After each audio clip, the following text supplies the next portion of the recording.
Hello guys, अगर आप photography, videography या फिर आप एडिटिंग सीख रहे हैं तो आप लोगों ने resolution, frame rate, bit rate options के बारे में सुना होगा, देखा भी होगा और थोड़ी बहुत आपको जानकारी भी होगी। लेकिन अगर आप इन्हें डिटेल में समझना चाहते हैं ये ऑप्शंस हैं क्या, कब हमें कितना रखना चाहिए, तो इस वीडियो को एकदम सरल भाषा में देखकर समझ सकते हैं। तो ज्यादा टाइम नहीं बात ये हुई, सबसे पहले ऑप्शन की हम बात करते हैं रेजोल्यूशन। रेजोल्यूशन होता क्या है? जब भी आप कोई वीडियो या इमेज देखते हैं तो उसका एक रेजोल्यूशन साइज होता है। जिसे वीडियो में होता है 720p, 1080p, 2K, 4K, 8K, इतने सारे रेजोल्यूशन देखने को मिलते हैं। अगर आप किसी इमेज को किसी एडिटिंग एप्लीकेशन में जूम करते हैं तो वहाँ पर आपको डब्बे डब्बे से आइकॉन नजर आते हैं और ये होते हैं पिक्सल। जितने ज्यादा होते हैं उतनी अच्छी वीडियो या उतनी अच्छी इमेज कहलाती है। अगर किसी इमेज के चौड़ाई में 1280 पिक्सल हैं और ऊंचाई में 720 पिक्सल हैं तो उस इमेज में 9,21,600 पिक्सल होंगे। मतलब कि आपका जितना बड़ा रेजोल्यूशन होगा उतने ही ज्यादा आपके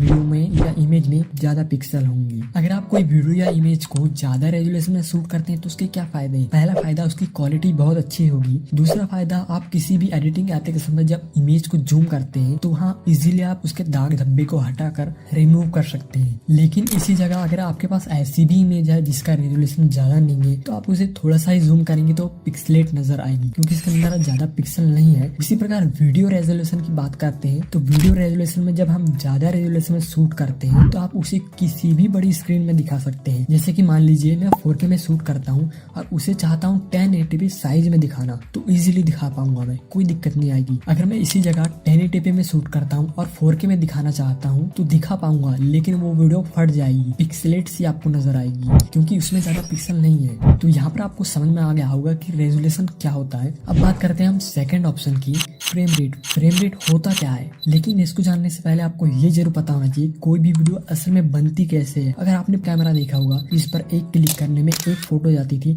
उसी प्रकार वीडियो कैमरा की जब बात करते हैं हम तो वीडियो कैमरा एक क्लिक करने में रिकॉर्डिंग जैसे शुरू करते हैं तो वो 1 सेकंड में बहुत सी फोटोज खींचता है और लगातार फोटो खींचता ही चला जाता है। और 1 सेकंड में जितनी फोटोज खींचता है उतना हमारा फ्रेम रेट होता है। और फ्रेम को हम इमेज भी कहते हैं और फ्रेम रेट का शॉर्ट फॉर्म होता है FPS, फ्रेम पर सेकेंड। अब यहाँ पर मैं आपको फ्रेम रेट को समझाने के लिए एक फ्लिप बुक दिखाता हूँ। होता क्या है फ्लिप बुक में, उसके अलग अलग पेज में अलग अलग प्रकार की ड्राइंग बनी होती है और जब हम उसे स्पीड में देखते हैं, उसके अलग अलग पेज को देखते हैं तो वहाँ हमें ऐसा लगता है कि हम वीडियो देख रहे हैं। इसी प्रकार हमारे वीडियोज में भी 1 सेकंड में बहुत सी फोटोज होती है और वो हमें स्पीड में दिखाई जाती है। इसी प्रकार जो आप मूवी देखते हैं 1 सेकंड में हमें 24 तस्वीर दिखाई जाती है। अब यहाँ पर आपके माइंड में ये भी ख्याल आ रहा होगा कि 24 ही क्यों, 24 से ज्यादा क्यों नहीं और 24 से कम क्यों नहीं। तो यहाँ पर आपको मैं बता दूं, मान लीजिए कि हम कोई वीडियो को 60 FPS में शूट करते हैं और उसे जब हम देखेंगे तो वो स्पीड में नजर आता है, हर चीज स्पीड में चलता हुआ नजर आता है। और मान लीजिए हम 24 FPS से कम में शूट करते हैं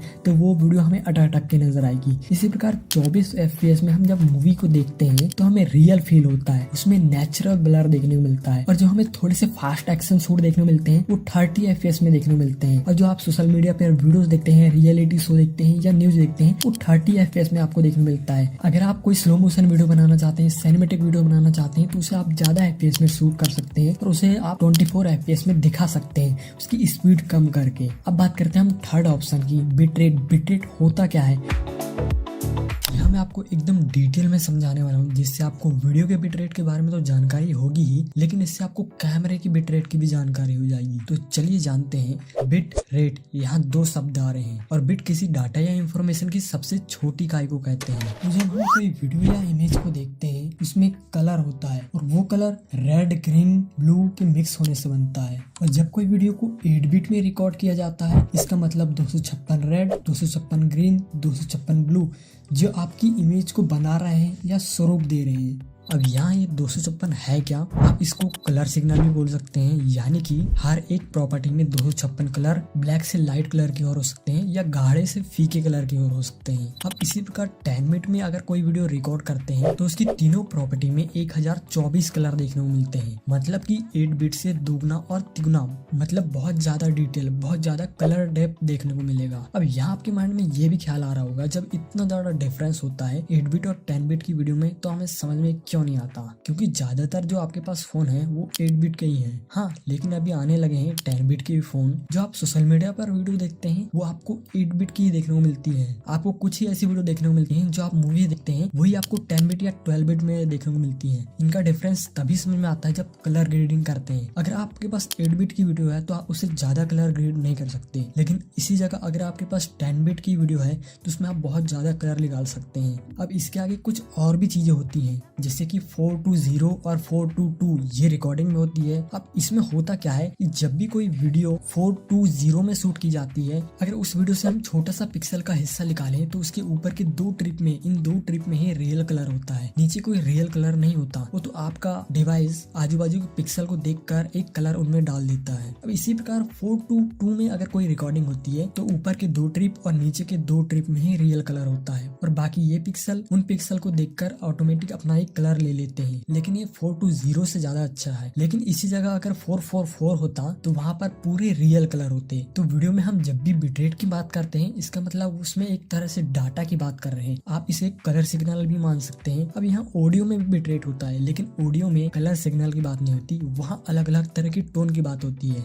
तो बिट के बाद रेट आता है, और जिस भी शब्द में रेट आता है वहाँ समय से रिलेटेड बात होती है। तो बिट रेट को शॉर्ट फॉर्म में कहते हैं BPS, बिट पर सेकंड। अब ये बिल्कुल उसी तरह है जैसा हमारा फ्रेम रेट होता है। एक सेकंड में जितनी इमेजेस होंगी उनमें जो डेटा ऐड होगा, मतलब कि उस इमेज में बहुत सारे पिक्सल होंगे, बहुत अलग अलग तरह के कलर होंगे, जो इंफॉर्मेशन हर एक सेकंड के हिसाब से हर एक फ्रेम में ऐड होगी, उसे ही हम बिट रेट कहते हैं। अब यहाँ एक और चीज, अगर आपके पास कोई 8 बिट की वीडियो है और आप एडिट करते समय उसका बिट रेट को बढ़ा देते हैं तो उससे उसका सिर्फ फाइल साइज बढ़ेगा, उसमें अलग से डिटेल नहीं आने वाली। लेकिन इसी जगह अगर आप उसका बिट रेट को कम करते हैं तो उससे उसका फाइल साइज भी कम होगा और उसकी डिटेल भी कम होगी। अब यहाँ मैं आपको आखिरी बात बताना चाहूंगा, कोई भी वीडियो की जो क्वालिटी होती है वो एक ही चीज पर डिपेंड नहीं होती, उसके लिए रेजोल्यूशन, फ्रेम रेट और बिट रेट तीनों चीज की जरूरत होती है। तो यहाँ तक तो आपको समझ में आ ही गया होगा। अब बात रह जाती है हम इसको रखें कितना। तो यहाँ पर आपको एक इमेज दिखाई दे रही है, ये मैंने गूगल से डाउनलोड की है। आप इसको देखकर अपनी वीडियो का बिट रेट